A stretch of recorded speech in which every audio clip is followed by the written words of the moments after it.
عليكم ومرحبا بكم معايا. كيف راكم دايرين؟ لاباس عليكم؟ نتمنى ان شاء الله كاملين تكونوا على خير وتكونوا على احسن حال. غادي نقترح عليكم طريقتي اللي كنحضر بها فقاس بريستيج ملكي، كيجي رائع في الشكل ديالو ولا في المذاق، ما كيتهرش معنا في التقطع. صراحه وصفه كتستحق انكم تجربوها. خليكم معايا الى اخر الفيديو باش تشوفوا معايا المراحل اللي غنحضروا بها الفقاس ديالنا. إلا عجبتكم الوصفة ما تنساوش تبارطاجيوها مع أصدقائكم ومع أحبابكم، وكذلك تحفزوني بتعاليقكم الزوينة. وإلا كنتوا أول مرة غادي تزوروا القناة فعلوا زر الجرس باش توصلوا ديما بالجديد ديال القناة. على بركة الله غادي ندوزو نشوفوا المكونات اللي غادي نحتاجو للعجينة ديالنا. والعبار بكأس العنبة، نصف كأس زيت نباتية، نصف كأس حليب، نصف كأس سكر حبيبات، جوج ديال البيضات، ونصف كأس ديال ماء الزهر، و250 غرام مارغرين، ملعقة ديال بيكين باودر والفاني. غادي ندوزو دابا للطريقه. غادي نديروا المكونات كامله مع بعضياتها الا البيكين باودر اللي غادي نديروها مع الطحين. هانتوما كما شفتوا درت البيض، زدت عليه ماء الزهر، سكر حبيبات، الحليب، الزيت، وغادي نزيدوا عليهم الزبده. تقدروا ديروا حتى الزبده نباتيه كتعطيه مذاق اللي هو زوين. هنا غادي نزيدوا الفاني. بالنسبه للبيكين باودر غادي نخليها اخر حاجه، غادي نزيدها مع الطحين. هنا غادي ناخذ واحد الباطوغ ولا طراب يدوي وغادي نطرب به حتى الخليط، حتى غادي ينسجموا مع بعضياتهم وغادي يولي واحد الخليط اللي هو متجانس، وغادي نزيد عليه الطحين. بالنسبه للطحين تقريبا غادي تهزات لي انا هنايا 750 غرام، يعني الخليط كيبقى على حساب النوعيه ديالو. هنا كنزيد الطحين بشويه بشويه، من بعد غادي نزيد تقريبا هنا معلقه صغيره ما كاملاش ديال البيكين باودر، ولا ديروا نصف ملعقه. ها هي لاباط كتكون ديالو بحال هذا الشكل هذا، لينه، ما خصهاش البنات تكون قاصحه باش تجيكم فتيه فاش تكونوا كتقطعوها وما تهرش معاكم. غادي ندوزو دابا للطريقه. من بعد ما خليته ارتاح كناخذ ورق الطبخ وكنرشو بشويه ديال الطحين وكنطلق لاباط ديالي بهذه الطريقه هذه. هانتوما كما شفتوا معايا السمك ديالها خصو يكون على هذا الشكل هذا، ما خصهاش تكون رقيقه بزاف، ما خصهاش تكون غليظه، يعني السمك ديالها خصو يكون تقريبا حوالي 5 ملم. يعني انا درتها بهذا الشكل هذا باش تجيني سهله. هنا غادي ناخذ واحد صفر بيضه وغادي نخلطو مع نسكافيه وغادي ندهن الوجه ديال لاباط باش تثبت لنا المكسرات ديالنا. انا هنا استخدمت 250 غرام ديال الكركاع، قسمته على جوج ومسحته، و250 غرام لوز رقدتها ساعه قبل ما نبدا نستفها هنا على لاباط. تقدروا ديروا حتى الكاوكاو، يعني اي مكسرات عندكم راه كيجي بها زوين. على هذا الشكل هذا كنستفوا يعني بشكل طولي. كذلك اللوز تقدروا ديروا ديك الماركه اللي كتكون كبيره كيجي زوين. انا درت هذا البلدي هذا، الصراحه كيجي المذاق ديالو زوين، غير هو كيكون صغير شويه، يعني كياخذ شويه الوقت باش فاش كتكونوا كتستفوه. بالنسبه لهذا الفقاس تقدروا ديروا فيه اللوز بوحدو، تقدروا ديروا فيه الكركاع بوحدو، تقدروا ديروا فيه كاوكاو، تقدروا ديروا فيه البيستاش، يعني اللي موجود عندكم تقدروا ديروه. المهم انا بهذه الطريقه هذه غادي نستمر حتى غادي نكمل من تستاف ديال لاباط ديالي. وهانتوما كما شفتوا معايا بقى لي هنا واحد السطر ديال اللوز.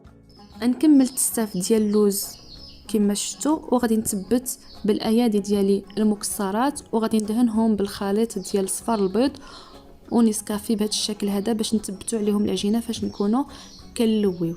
هنا غادي ناخذ الجوانب ديال ورق الطبخ وغادي ندورهم بهذا الشكل هذا ونثبتوهم باليد كما كتشوفوا معايا.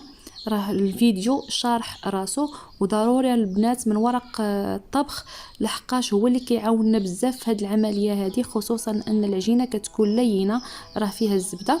وغادي نستمر بنفس الطريقه وغادي نبقى الرولي حتى غادي نكمل الدورات اللي عندي. هانتوما هنا بالنسبه لداك المليمتر البنات اللي خليته لتحت بحال باش ما يخرجوناش المكسرات. اذا جاكم البودان ديالكم البنات غليظ خليوه في ورق الطبخ وتبقاو تحربلوه. انا خليته بهذا الشكل هذا، بغيته كبير شويه. هنا خديت رقائق ديال اللوز بهذا الشكل هذا، هانتوما كما كتشوفوا معايا. تقدروا ديروا الكاوكاو كونكاسي ولا كاوكاو ايفيلي، يعني اللي متواجد عندكم على حساب نتوما وشنو درتوا في الفقاس ديالكم. هنا كندهنوا بداك المزيج نيت ديال صفار البيض ونسكافيه بهذا الشكل هذا، وكنخليها في ورق الطبخ وكنديرها نتوما رقائق اللوز بهذا الشكل هذا وغادي ندورها بورق الطبخ باش تسهل عليكم البنات الخدمه بهذا الشكل هذا. ها نتوما كما شفتوا معايا هاد الطريقه راها ساهله بزاف وغادي تعاونكم حتى في الهزان فاش غادي تبغيو ديروه في اللاطه. هنا بنفس الطريقه غادي نديروا البنات حتى الجوانب، يعني غنديروا فيه مزيان رقائق اللوز. وغادي ناخذ اللاطه اللي غادي تدخلنا الفران، ها نتوما كما شفتوا معايا، وغادي نحطوا فيها بهذا الشكل هذا باش يجيكم سهل، خصوصا انه كيكونوا فيه بزاف ديال المكسرات راه كيصعب الحال باش تهزوه. بهذه الطريقه هذه انا سهلت عليكم الطريقه. هنا ديجا راني صايبت انا واحده اخرى غادي ندخلهم البنات الفران على نار اللي تكون ماشي مجهده، تكون اللي متوسطه، ونبقاو حاضيين وحالين له الفران غير شي شويه باش ما يطرطقش معنا. من بعد هانتوما من بعد ما خرجتوا البنات انا من الفران غادي نلوي عليه السلوفان، ها نتوما كما كتشوفوا معايا بهذه الطريقه هذه. والغرض من هذه العمليه البنات في التقطاع باش ما تضيعش معاكم حتى شي فرتوته. وهذه هي استيس غادي نزيدها لكم في جميع انواع الفقاص. الا بغيتوه ما يتهرس لكمش فاش تخرجوه من الخبيز لويو عليه السلوفان ودخلوه للكونجيلاتور. من بعد ما يبرد واحد جوج ديال السوايع عاد تبداو تقطعوه. هنا غادي ندخلو الكونجيلاتور من بعد ما خرجته راه هو بهذا الشكل هذا. هانتوما هو قاصح البنات. غادي ندوزو باش نقطعوه. هانتوما غادي تشوفوا معايا غادي تقطع معنا بكل سهوله وما غادي يضيع لنا منه حتى شي فرتوته كما كنقولوا. بالنسبه للتقطاع شريو شي موس اللي يكون ماضي البنات باش يعاونكم في التقطاع وما يتهرش معكم فاش يكون كيتقطع. هانتوما بكل سهوله غادي نبدا نقطعوا بهذا الشكل هذا، راه ما كيتهرش البنات. غير جربوا الطريقه اللي عطيتكم وكاع المراحل تبعوها بالحرف وغادي ينجح معكم الفقاس ديالكم وما غاديش يضيع نهائيا. هانتوما ها هو قدامكم الفيديو راه موضح، يعني راه ما كيتهرش معنا. غير خصكم شي سيزو يكون البنات ماضي ولا موس يكون ماضي. وديك العمليه اللي درنا فاش دخلناه للثلاجه كتعاوننا بواحد الطريقه اللي هي كبيره باش ما يتكسرش معنا الفقاس فاش نكونوا كنهرسوه. كما قلت لكم ماشي بالنسبه غير الفقاس بريستيج، هذا راه فيه بزاف ديال المكسرات. وهانتوما كما شفتوا معايا راه ما كيتهرش، يعني ما كيتهرش معنا في العمليه ديال التقطيع ديالو.